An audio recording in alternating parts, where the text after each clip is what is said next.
Coba cek deh, di sekitar kalian ada yang lakuin praktek kumpul kebo nggak? Kabarnya fenomena ini makin marak di Indonesia loh.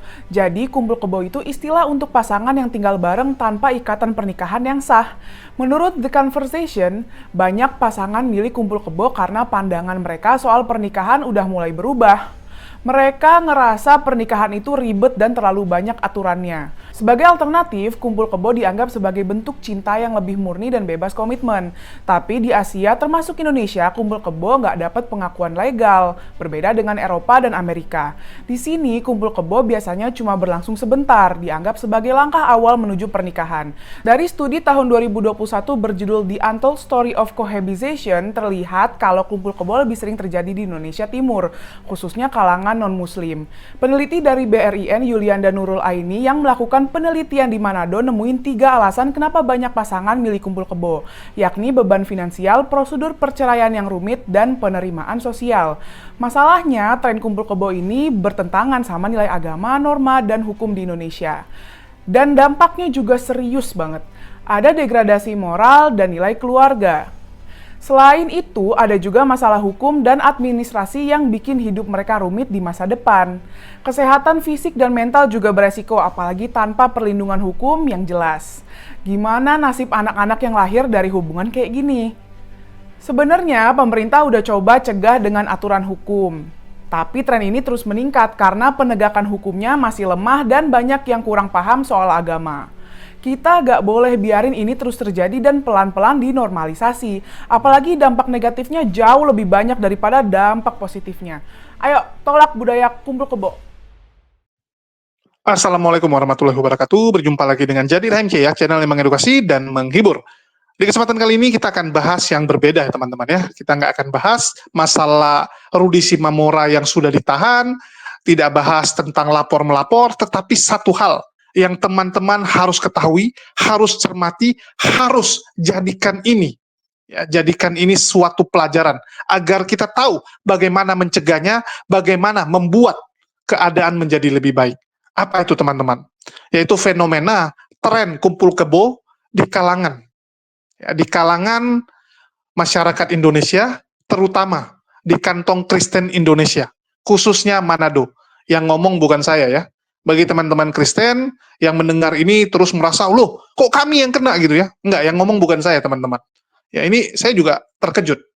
Ya, saya sama seperti kalian terkejut, dan yang ngomong ini adalah tanpa ragi teman-teman. Ya, di sini kalian bisa lihat, ini linknya, dia bikin judul fenomena tren kumpul kebo di kantong Kristen Indonesia, khususnya Manado. Dan ini ternyata ada kajiannya. Jadi ada kajian di mana kumpul kebo itu lebih banyak di kantong-kantong agama Kristen. Yang ngomong bukan saya ya, jadi kalau mau komplain jangan ke saya. Karena banyak ini pastinya, Laskar Polikardus yang langsung teriak-teriak, kamu kurang ajar, kamu menghujat, dan sebagainya. Loh, yang ngomong bukan saya, teman-teman. Ya, yang ngomong ini bukan saya, dan saya cuma menampilkan data, dan saya sama seperti kalian, terkejut. Sama seperti kalian. Jadi kalau kita bicara kumpul kebo, tentu saja, ini bukan hanya di kalangan teman-teman Kristen. Tapi tentu saja ada juga yang Islam, ya ada yang Buddha, ada Hindu, tidak mengenal agama lah. Apalagi kita lihat tren anak muda sekarang. Ya, tren anak-anak muda pacaran itu adalah kumpul kebo. Ini mengerikan teman-teman. Ini cukup mengerikan, dan ya kita juga harus antisipasi. Karena ini bukan budaya masyarakat Indonesia. Yang harus kita garis bawahi, bahwa kumpul kebo bukanlah tradisi, bukanlah gaya hidup dari masyarakat Indonesia. Ini bukan gaya kita. Kok bisa gitu kan? Nah, inilah bahayanya. Ya, bahayanya kalau kita tidak antisipasi teman-teman. Sama seperti LGBT. Kita lihat di luar negeri, begitu marak. Dan itu sedang ditularkan di Indonesia. Harus kita lawan. Begitu juga dengan kumpul kebo. Ini sama, ini penyakit teman-teman. Ya, penyakit masyarakat. Kumpul kebo, LGBT, judi, ya, miras. Itu penyakit. Dan saya yakin kekristenan juga tidak memperbolehkan hal ini. Saya yakin agama Kristen tidak memperbolehkan kumpul kebo. Tetapi ini sedang menjangkit. Dan kita nggak pungkiri bahwa Islam memang lebih keras. Ya, lebih keras dalam hal akhlak. Dalam hal masalah hal-hal yang nggak benar tuh kalau masuk, Islam yang paling speak up. Ya, paling kuat dalam melawan. Bahkan itu diakui juga oleh pendeta Mel Atok, bahwa Islam itu mereka nggak ada toleransi dengan hal yang salah, nggak bisa. Itu bukan toleransi namanya. Ya, bukan toleransi. Kalau di luar negeri kan gitu, ada orang LGBT, ada orang kumpul kebo, dianggap apa? Ya itu hak dia lah. Mari kita toleransi dengan hak dia. Terserah dia. Dia mau pasangan dengan sesama jenis, dia mau kumpul kebo kek, mau kumpul gorila kek, mau kumpul apa, urusan dia. Di luar negeri seperti itu, tapi kita nggak terima itu di Indonesia. Dan alhamdulillah karena Islam mayoritas di Indonesia itu masih dilawan, umat Muslim menjadi benteng. Agama Islam menjadi benteng agar tindakan-tindakan ini tidak masuk, agar bisa dilawan di negara kita. Dan ini diakui oleh pendeta Mel Atok. Pendeta Stephen Tong mengatakan, di mana ada kantong Kristen, di sana pun kebejatan moral gila-gilaan. Itu memang surveinya begitu.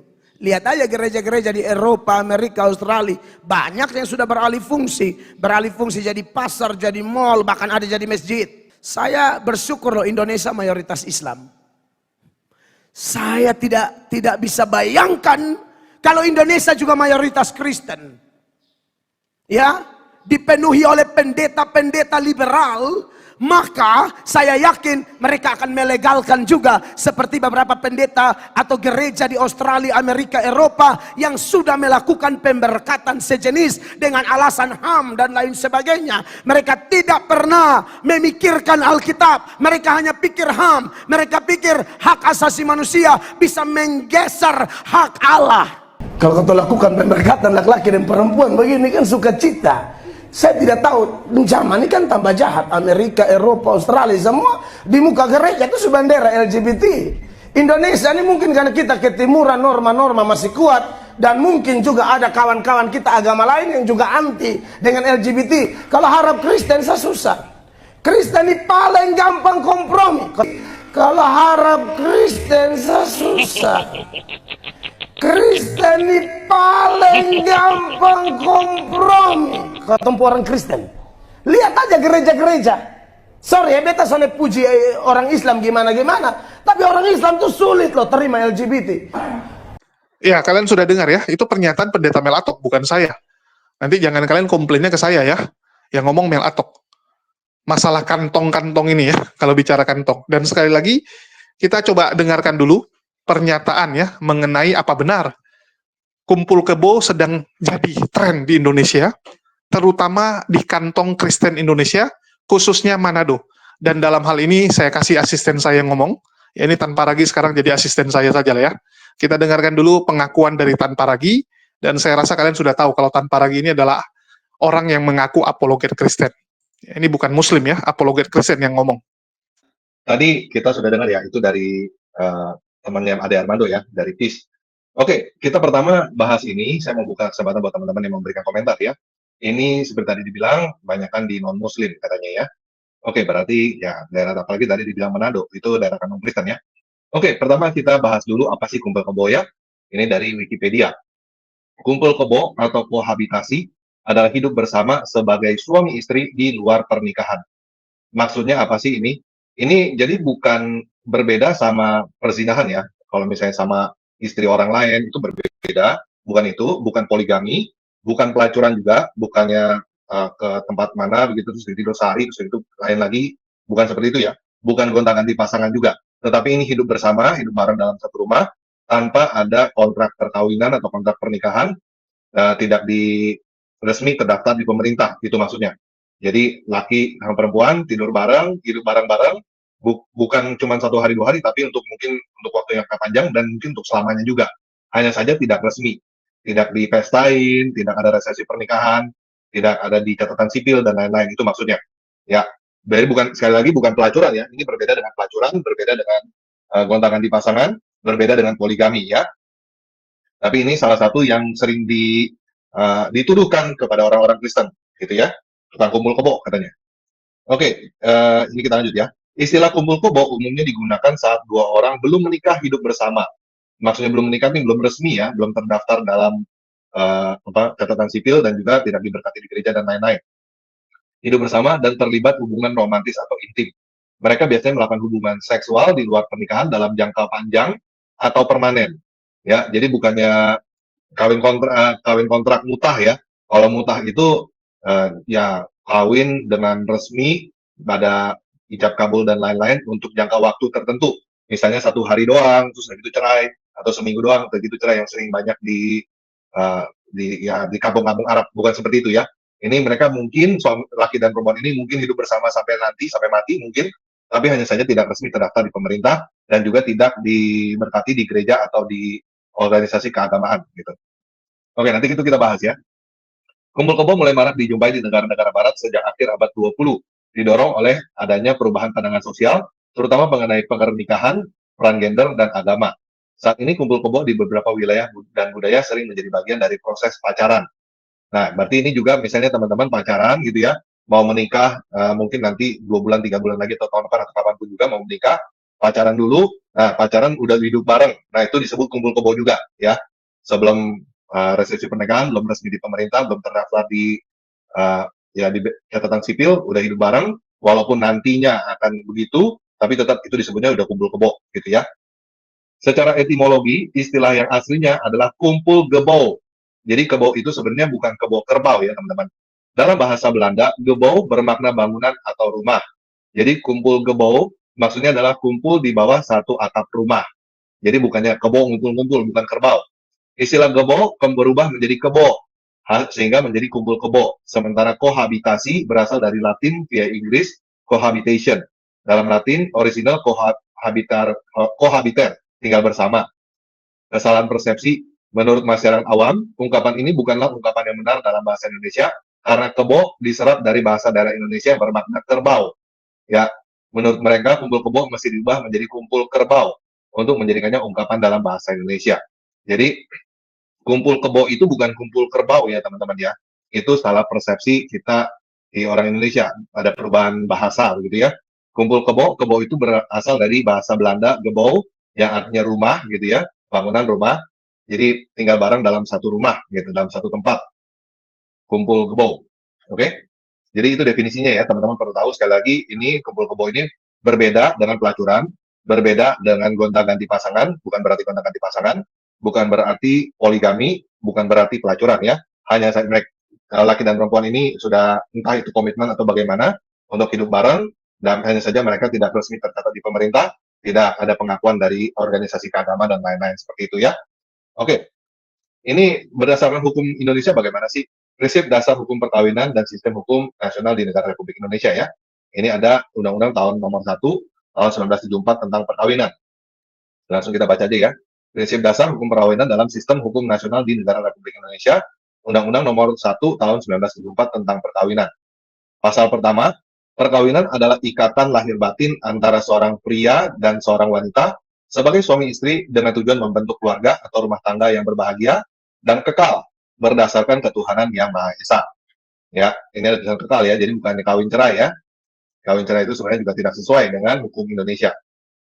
Pasal 2, perkawinan adalah sah apabila dilakukan menurut hukum masing-masing agama dan kepercayaannya itu. Nah, ini yang kemungkinan di skip ya. Jadi udah hidup bareng tanpa ada tanpa ada pengesahan dari agama atau kepercayaan. Dan yang kedua, tiap-tiap perkawinan dicatat menurut peraturan undang-undang yang berlaku. Ini catatan sipil ya. Jadi yang dilanggar ini dua ini ya. Perkawinan yang sah berdasarkan hukum agama dan juga berdasarkan catatan sipil. Jadi hidup bareng, entah itu komitmen atau nggak komitmen, entah itu selingkuh atau tidak selingkuh, entah itu poligami atau tidak poligami, hidup bareng itu namanya kumpul kebo ya. Dan tidak tercatat di agama dan juga di catatan sipil. Oke? Jadi kita tahu nih dasar-dasarnya ya. Oke, ini dari yang tadi dibacakan oleh teman kita ya. Ini dari CNBC. Sebenarnya dari sini-sini ya, dari formasi ini. Muncul fenomena makin banyak orang RI kumpul kebo. Ada apa? Ini tanggal 5 Oktober 2024. Ini dari CNBC Indonesia ya. Saat ini istilah kumpul kebo alias pasangan hidup bersama tanpa ikatan pernikahan yang sah semakin marak di Indonesia. Tren yang umumnya terjadi di tengah kalangan orang muda ini pun kerap menjadi sorotan karena dinilai tidak sesuai dengan hukum dan agama di tanah air. Sebenarnya ini bukan cuma anak muda yang lakukan kalau kita mau jujur ya.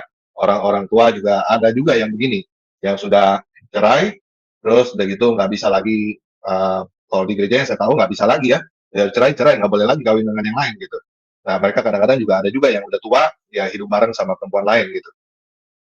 Melansir The Conversation dalam pemberitaannya, salah satu penyebab utama para anak muda memutuskan untuk melakukan kohabitasi atau tinggal bersama pasangan tanpa ikatan pernikahan adalah adanya pergeseran pandangan terkait relasi dan pernikahan. Saat ini tidak sedikit anak muda yang memandang pernikahan adalah hak normatif dengan aturan yang rumit. Sebagai gantinya mereka memandang kumpul kebo sebagai hubungan yang lebih murni dan bentuk nyata dari cinta. Berbeda dengan Eropa Barat dan Utara, Amerika Serikat, Kanada, Australia, dan Selandia Baru, di Asia yang menjunjung tinggi budaya, tradisi, serta agama, kumpul kebo tidak mendapatkan pengakuan legal. Jikapun terjadi, kumpul kebo hanya berlangsung dalam waktu yang singkat dan dinilai sebagai langkah awal menuju pernikahan. Nah, maksudnya ada yang sebelum nikah, sebelum yang resminya itu udah hidup bareng dulu, begitu. Di Indonesia, studi tahun 2021 berjudul The Untold Story of Cohabitation mengungkapkan bahwa kumpul kebo lebih banyak terjadi di Indonesia bagian timur, yang mayoritas penduduknya non-Muslim. Menurut peneliti ahli muda Badan Riset dan Inovasi Nasional BRIN, Yulinda Nurul Aini, setidaknya ada 3 alasan mengapa pasangan di Manado, yang merupakan lokasi penelitiannya, memilih untuk kumpul kebo bersama pasangan, yakni bebas finansial, prosedur perceraian yang terlalu rumit, hingga penerimaan sosial.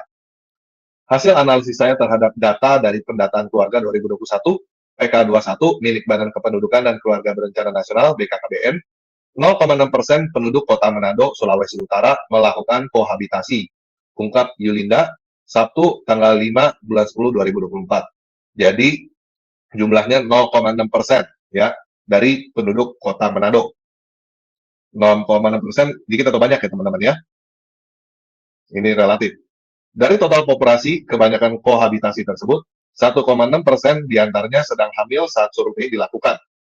24,3% berusia kurang dari 30 tahun, 83,7% berpendidikan SMA atau lebih rendah, 11,6% tidak bekerja, dan 53,5% lainnya bekerja secara informal. Lanjutnya, dampak negatif kumpul kebo, perekonomian terancam, hingga masalah mental. Ya, sebelumnya saya mau ini juga ya, saya mau tegaskan ulang bahwa ini bukan survei atau bukan riset seluruh Indonesia, tetapi riset di Manado, oke? Bukan berarti di tempat lain yang mayoritas non-Muslim itu tidak terjadi ya. Yulinda menyebut pihak yang paling berdampak secara negatif akibat kumpul kebo adalah perempuan dan anak. Dalam konteks ekonomi, tidak ada jaminan keamanan finansial bagi anak dan ibu, seperti yang diatur dalam hukum terkait perceraian. Dalam kohabitasi, ayah tidak memiliki kewajiban hukum untuk memberi dukungan finansial berupa nafkah. Ya, ada aturan juga ya kalau cerai bagi harta dan lain-lain. Kalau nggak ada pengesahan dari pemerintah bahwa mereka suami istri, itu tidak bisa dilakukan juga, memang. Ketika pasangan kohabitasi berpisah, tidak ada kerangka regulasi atau peraturan pemerintah yang mengatur pembagian aset dan finansial, alimentasi, hak waris, penentuan hak asuh, dan masalah-masalah lainnya, terang Yulinda. Selain itu, dari segi kesehatan, kumpul kebo dapat menurunkan kepuasan hidup dan masalah kesehatan mental. Sejumlah penyebab dampak negatif dari kohabitasi adalah minimnya komitmen dan kepercayaan dengan pasangan dan ketidakpastian tentang masa depan. Menurut PK21, sebanyak 69,1% pasangan kohabitasi mengalami konflik dalam berupa tegur sapa, 0,62% mengalami konflik yang lebih serius, seperti pisah ranjang hingga pisah tempat tinggal, 0,62% lainnya mengalami konflik kekerasan dalam rumah tangga atau KDRT. Ya, mungkin betul ya, tapi nggak ada perbandingan tentang yang nggak lakukan itu berapa persen ya. Lalu anak-anak yang lahir dari hubungan kohabitasi juga cenderung mengalami gangguan pertumbuhan dan perkembangan, kesehatan dan emosional. Anak dapat mengalami kebingungan identitas, nah ini betul sekali ya, dan memiliki perasaan tidak diakui karena adanya stigma dan diskriminasi terhadap status anak haram. Bahkan dari anggota keluarga sendiri, kata Yulinda. Nah ini betul sekali ya. Ini akan terjadi. Di sekolah akan kebingungan, nanti akte kelahirannya bagaimana, bapaknya siapa, ibunya siapa. Saya juga nggak tahu kalau tentang itu ya. Kalau misalnya kumpul kebo seperti ini. Kumpul kebo punya anak, saya nggak tahu tuh anaknya gimana nanti kalau sekolah. Ya, kalau sekolah dan kerja dan lain-lain. Kalau kerja kayaknya nggak diminta akte lahir ya. Kalau sekolah biasanya kan diminta akte lahir. Ya, hal ini menyulitkan mereka untuk menempatkan diri dalam struktur keluarga dan masyarakat secara keseluruhan. Lanjutnya. Ya, ini dari CNBC ya. Ini banyak saya lihat dari teman-teman lain juga banyak. Intinya kurang lebih sama, copy paste. Ini dari theconversation.com. Mengapa tren kohabitasi melanda Indonesia meski tidak sesuai nilai hukum dan agama? Praktek kohabitasi dan kelahiran anak di luar pernikahan, non-marital childbearing, menjadi fenomena demografi yang semakin umum terjadi di kota-kota besar di Indonesia. Kohabitasi kerap disebut sebagai kumpul kebo oleh masyarakat, merupakan kondisi ketika pasangan hidup atau tinggal bersama tanpa ikatan pernikahan yang sah. Generasi muda mengalami pergeseran pandangan terhadap relasi dan pernikahan.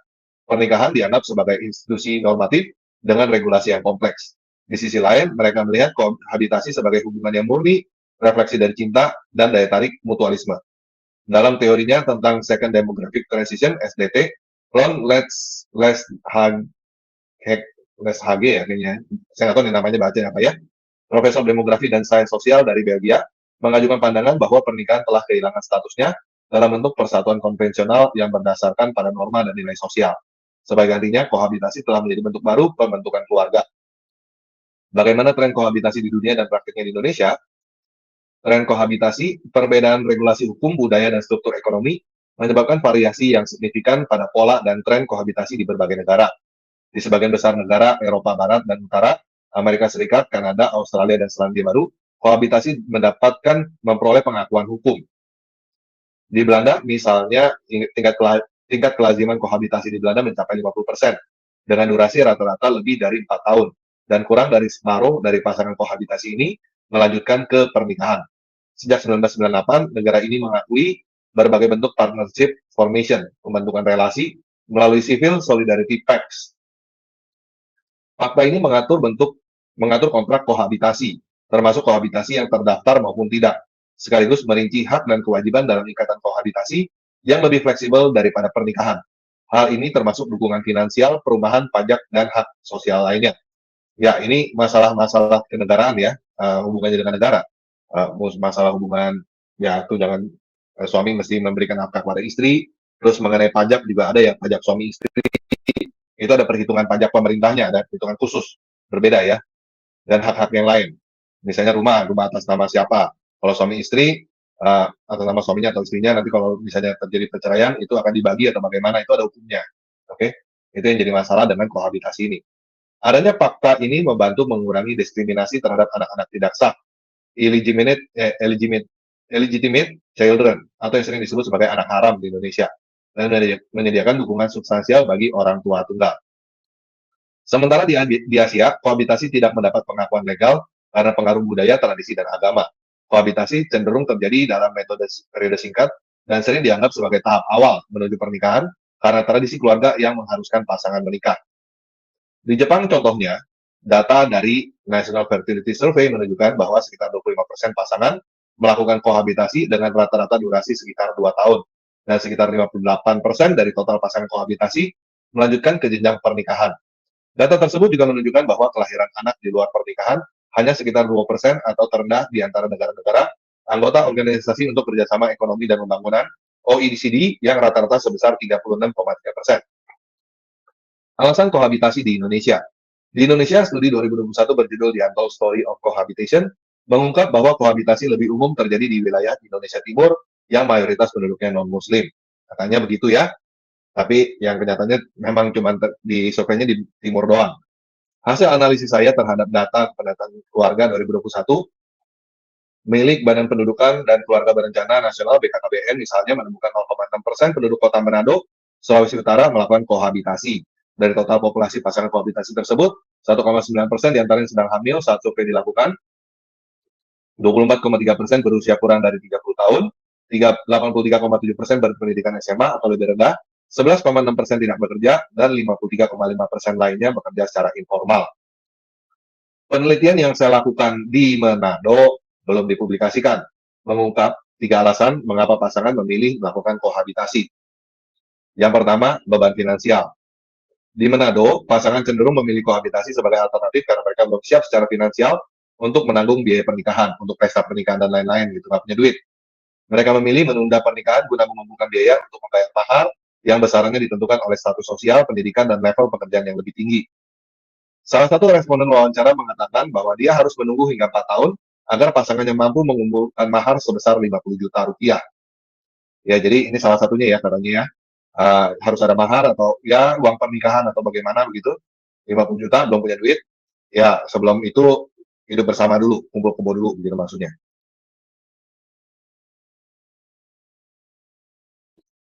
Yang kedua, rumitnya prosedur perceraian. Faktor lain yang mendorong pasangan memilih kohabitasi adalah karena mereka tidak perlu melalui prosedur birokrasi perceraian yang rumit dan mahal ketika memutuskan berpisah. Dalam prosesnya, perceraian membutuhkan banyak biaya, mulai dari biaya perkara, jasa pengacara, hingga pembagian harta gono gini, hak asuh anak, dan lain-lain. Selain itu, dalam ajaran agama Kristen dan Katolik yang dianut oleh mayoritas penduduk kota Manado, terdapat ayat, karena itu apa yang telah dipersatukan Allah tidak boleh diceraikan manusia. Markus 10 ayat 6-9. Artinya secara hukum agama, suami istri yang bercerai hanya diperbolehkan menikah lagi ketika pasangannya sudah meninggal. Yang ketiga, penerimaan sosial. Ya, ini yang di Kristen memang begini ya, nggak bisa seenaknya kawin cerai gitu, nggak seperti di tetangga sebelah. Yang ketiga, penerimaan sosial. Adanya penerimaan sosial terhadap pasangan kohabitasi menjadi faktor pendukung kohabitasi di Manado. Penerimaan ini dipengaruhi oleh nilai budaya yang menempatkan hubungan individu di atas formalitas pernikahan, serta faktor ekonomi yang seragam di kalangan masyarakat lokal yang membuat mereka lebih toleran terhadap praktik kohabitasi. Selain itu, pasangan kohabitasi di Manado memiliki komitmen serius dan tetap berorientasi pada pernikahan. Rata-rata pasangan di Manado menjalani kohabitasi selama 3-5 tahun. Biasanya pasangan akan memutuskan untuk menikah setelah mereka memiliki 2-3 anak dan saat mereka memiliki kebutuhan administratif tertentu, misalnya pendaftaran anak ke sekolah. Nah, ini ya yang terjadi ya. Jadi, karena mereka anaknya mau sekolah, butuh ada akte lahir dan lain-lain, baru mereka mengurus ya yang tadi ya, di Ya, sangat jelas ya teman-teman bahwa ini ada kajiannya. Ini ada kajiannya, bukan asal ngomong. Dan kita nggak pungkiri ini menjangkit masyarakat kita, terutama kalangan anak-anak remaja ya, paling banyak anak remaja. Kalau orang tua biasanya orang tua yang sudah cerai, tapi nggak mau nikah lagi, nggak mau ada ikatan pernikahan. Jadi lebih memilih kumpul kebo, itu banyak juga. Kalau yang tua seperti itu, tapi kalau yang anak muda yang pacaran-pacaran, terutama yang kos-kosan, nah ini yang paling banyak teman-teman. Banyak kita lihat sekarang kan anak muda itu ngekos, merantau ke kota lain, kuliah di kota lain, lagi kos-kosan, kumpul kebo. Salah satu yang sering mereka jadikan alasan, ya supaya hemat. Jadi daripada nyari partner kosan yang kita nggak kenal, atau partneran dengan teman, nanti bisa nggak cocok, mending dengan pacar. Kalau dengan pacar kan lebih cocok menurut mereka. Banyak anak muda yang jadikan itu alasan. Jadikan itu sebagai alasan utama mereka tinggal bareng. Supaya bisa bareng 24 jam, ya biayanya juga bagi dua, dan sebagainya. Itu banyak di kota-kota besar, dan kita nggak pungkiri. Ya, bukan hanya di kalangan Kristen tentunya, tetapi di kalangan agama lain juga banyak. Nah, ini kita harus benar-benar sikapi dengan positif. Bagaimana untuk mengatasi ini? Kalau di kampung, setahu saya nggak bisa, teman-teman. Kalau di Aceh apalagi. Ya, inilah pentingnya agama. Ya, inilah pentingnya agama sebagai tiang dasar, sebagai fondasi, sebagai akhlak dan moral. Saya lihat ya, ini menjangkit kota-kota besar, terutama yang masyarakatnya acuh tak acuh. Tapi kalau di Aceh nggak bisa, teman-teman. Kalau di Aceh, kamu ngekos, kamu berani bawa lawan jenis masuk dalam kosan kamu, habis kamu. Dicambuk kamu. Pasti dicambuk, tenang aja. Dicambuk kamu. Coba aja kamu tes. Kamu main ke kosan, pacar kamu. Habis kamu. Dan di Islam juga nggak boleh pacaran ya. Ini juga harus digarisbawahi. Di Islam juga nggak ada yang namanya pacaran. Biasanya kumpul kebo ini kan dilakukan oleh pasangan pacaran. Ya, pacaran dulu, baru kumpul kebo dulu. Kan nggak mungkin. Tiba-tiba kumpul kebo begitu saja, kecuali yang one night stand, ketemu di diskotik, ketemu di bar, ya tiba-tiba cinlok, langsung main. Nah, itu one night stand, bukan pacaran. Tapi itu bukan kumpul kebo, itu cuma sekali. Yang kumpul kebo biasa pacaran. Di Islam nggak boleh pacaran. Terus yang kedua, kalaupun ada yang pacaran, ya, sekali lagi kalau di Aceh itu nggak boleh, berdua aja nggak boleh. Main ke pantai berdua, laki sama perempuan, itu nggak boleh. Nah, itulah di Aceh masih bagus. Karena mereka menerapkan syariat Islam, maka yang namanya kumpul kebo itu bisa ditekan. Bisa ditekan. Walaupun mungkin ada yang kita nggak tahu ya, mungkin ada tapi nggak ketahuan. Ya, saya nggak bisa bilang 100% nggak ada, nggak mungkin. Ya, nggak mungkin 100% nggak ada. Tapi mungkin ada, tapi kita nggak tahu. Tapi kalau ketahuan, habis dia. Minimal angkanya kecil. Kecil sekali. Dengan adanya Islam, ini menekan. Tapi kalau di Manado, dibilang banyak ya. Di kantong-kantong Kristen, dibilang banyak, ya saya nggak tahu. Tetapi bisa jadi karena, apa ya, kurang ya. Seperti Mel Atok bilang, kalau di kekristenan tuh lebih menjunjung, wah toleransi, udahlah. Ya, nggak apa-apa kok gitu. Di kekristenan mereka lebih soft untuk menangani yang beginian. Kalau di Islam keras sekali teman-teman. Nah, jadi plus minus yang ginian. Itulah luar biasanya Islam, karena dia keras, maka yang beginian nggak bisa. Cuman nggak enaknya ya kita dibilang radikal, kita dibilang wah terlalu fanatik. Nah, minusnya Islam yaitu nanti dituduh terlalu radikal, terlalu fanatik. Padahal demi kebaikan. Itulah saya selalu menganalogikan. Yang namanya Islam itu seperti seorang ibu yang benar-benar mendisiplinkan anaknya. Bangun jam berapa, harus belajar jam berapa, harus ada jam main, jam istirahat, semua ada aturannya. Nggak boleh suka-suka. Kalau yang lain, di luar Islam, ya mungkin mereka seperti ibu yang, udah terserah kamu mau ngapain. Pintar-pintar kamu jadi anak. Jadi memberikan kebebasan kepada anaknya, sesuka anaknya. Yang penting jadi anak baik-baik. Yang penting kamu jadi anak baik. Nah, seperti itu. Jadi memang beda. Islam keras, tetapi demi kebaikan. Kalau saya ibaratkan, Islam itu adalah jalan ke surga, di mana kiri kanan itu petunjuk jalannya jelas. Ada pagar pembatas, ada rambu-rambu jalan.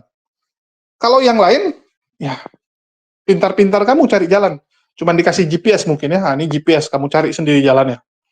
Kalau Islam panduannya lengkap, jadi kita tinggal ikuti syariatnya, tinggal ikuti aturannya. Dan di syariat Islam tidak mengenal yang namanya kumpul kebo. Dan kita di Islam itu meringankan. Orang yang mau menikah itu jangan dipersulit. Jelas ya, kalau di Islam tidak boleh mempersulit orang mau menikah. Dikatakan apa? Barang siapa di antara kalian telah mampu menikah, hendaklah ia menikah. Karena menikah dapat menundukkan pandangan dan menjaga kemaluan. Dan juga anjuran menikah ada di surat An-Nur ayat 32, ya, yang membahas tentang anjuran pernikahan. Jadi di Islam itu disuruh permudah. Daripada anak-anak muda ini nanti lari ke maksiatan, perjinahan, dan sebagainya. Nah, jadi, ya inilah bedanya sih, teman-teman. Ya. Dan sekali lagi, kalau bicara kumpul kebo, ya ini terjadi di masyarakat kita sekarang. Yang jadi perhatian ini bagaimana nih? Bagaimana kita mengatasinya? Kan begitu. Ini harus jadi concern dari pemerintah dan pemuka agama, bagaimana menekan, menghilangkan tren kumpul kebo ini. Jangan sampai anak-anak muda kita, ini makin hari makin kumpul kebo gitu. Apakah dengan menyuruh mereka menikah, mempermudah pernikahan, kan begitu. Nah, contoh kayak acara-acara nikah massal. Nah, itu kan mempermudah, teman-teman. Ya, dengan adanya nikah massal itu kan supaya mereka tuh yang mungkin mau menikah tapi karena berat biaya, menjadi menikah. Mungkin dengan pengajaran juga bahwa menikah itu nggak menakutkan, kan gitu. Banyak orang kumpul kebo itu kan salah satu alasannya karena belum siap menikah. Baik itu biaya maupun yang kedua mentalnya. Alasannya, nanti ribut, ya nanti banyak biaya, nanti karena uang, karena anak dan sebagainya jadi susah gini. Nah, ini yang coba kita edukasi ke mereka.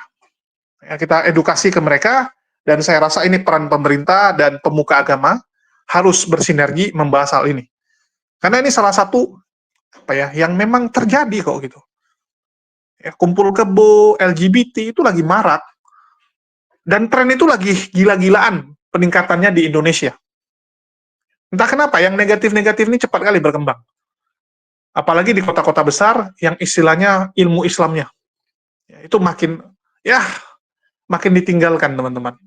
Kita lihat kalau di kota-kota besar, ngaji aja udah jarang. Anak-anak itu disuruh ngaji udah jarang, karena sibuk dengan sekolah. Sibuk dengan sekolah. Kecuali keluarganya yang Islami sekali, masih.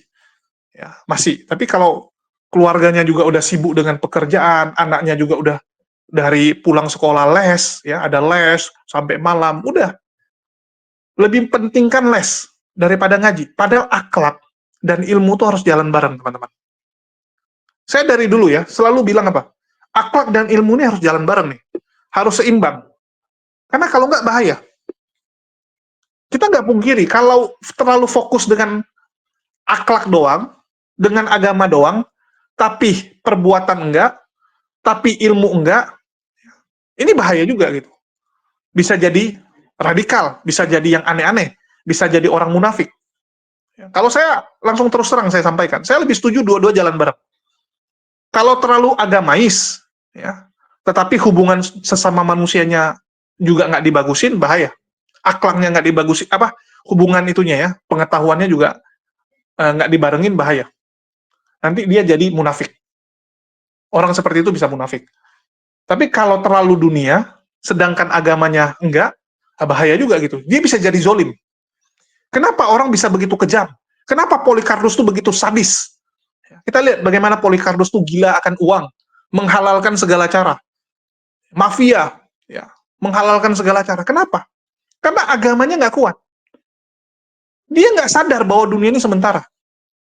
Kayak Polikarpus. Coba lihat, sibuk dengan dunia kan, ngumpulin harta benda, menipu orang. Wah, saya mau bangun panti asuhan, padahal rumah pribadi. Jelas-jelas penipuan. Dosa besar, tapi dia nggak takut. Kenapa? Karena yang dia cari dunia, agamanya nggak ada. Dia nggak ada fondasi agama. Jadi dia nggak mikir akhirat, dia cuma mikir dunia. Tapi kalau orang agamanya kuat, dia akan mikir akhirat. Sehingga untuk zolim kepada orang, enggak. Kalau kita udah tahu bahwa kita ini sementara di dunia, apa kita mau? Masih tega kita zolim sama orang lain? Masih tega kita menindas, menyakiti orang lain? Enggak. Ya, kita kalau nyakiti orang kan kita mikir, nanti dapat balasan di akhirat. Sementara aja kok kita di dunia, ngapain seperti itu? Ngapain kita cari harta benda dengan cara nggak benar? Toh nanti juga akan dipertanggungjawabkan, akan dihisap. Membuat kita takut untuk berbuat jahat. Itu pentingnya agama. Begitu juga dengan orang berbuat zina ini. Mereka pikir, loh, saya kan nggak merugikan orang. Banyak itu yang seperti itu. Kumpul kebo tuh berpikirnya gini, loh, saya kan nggak rugikan orang gitu. Daripada yang sewa pelacur, kan gitu. Daripada yang aneh-aneh itu, kan lebih berdosa. Mereka berpikir dosa dia, ya bentar aja gitu. Dosa dia kecil. Padahal dosanya besar, teman-teman. Kita ini kadang terlalu gampang anggap remeh. Anggap remeh dengan dosa-dosa itu. Apalagi kalau ada orang berpikir bahwa dosanya sudah ditebus. Itu lebih anggap remeh lagi gitu. Berpikir, wah, nggak apa-apa kok, dosa saya sudah ditebus. Sehingga gampang berbuat dosa. Ini yang nggak boleh. Jangan berpikir seperti itu, teman-teman. Pikirlah segala kemungkinan terburuk. Sehingga kamu mempersiapkan yang terbaik.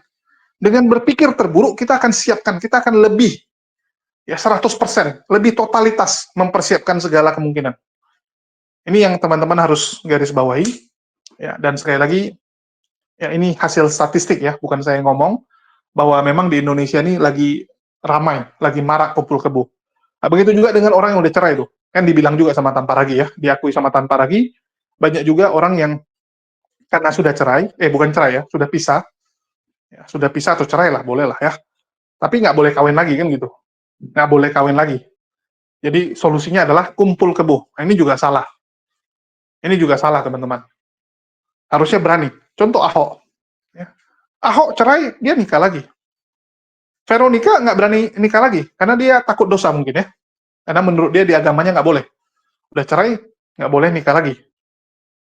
Apakah itu solusi? Saya nggak tahu apakah Bu Veronica ya ada pasangan atau tidak. Tetapi yang pasti, ya kita manusia, teman-teman. Kita manusia, kadang kita butuh pasangan. Bukan melulu soal seks. Nggak melulu soal seks. Tapi kita butuh partner. Ya, kita butuh orang yang bisa kita ajak diskusi. Kita butuh orang yang bisa membantu kita. Karena kalau kamu sakit, ya siapa yang ngurus kamu gitu? Kalau masih ada orang tua, masih mending lah. Kalau kamu sendirian, nggak ada pasangan lagi, wah mampus teman-teman. Mampus. Itu akan terasa. Ya, jadi, manusia itu kan diciptakan berpasangan. Adam punya Hawa. Kenapa dari tulang rusuk? Karena tulang rusuk itu kan penopang. Penopang, teman-teman. Nah, jadi, kita butuh orang yang bisa menjadi partner, membantu kita, ya, saling melengkapi. Saling melengkapi. Jangan dua-duanya batu juga gitu. Kalau dua-duanya batu, susah juga ya. Jadi partner itu atau pasangan hidup itu harusnya yang saling melengkapi. Oke, mungkin itu aja yang bisa saya sampaikan. Dan sekali lagi semua sudah disampaikan dengan jelas oleh Tanpa Ragi. Kita ucapkan terima kasih buat Tanpa Ragi atas pengakuannya yang jujur masalah gedenya, besarnya kumpul kebo di kantong Kristen yang sudah diakui oleh Tanpa Ragi sendiri. Terima kasih buat semuanya. Di akhir kata saya ucapkan wassalamualaikum warahmatullahi wabarakatuh. Sampai jumpa di konten-konten kita berikutnya.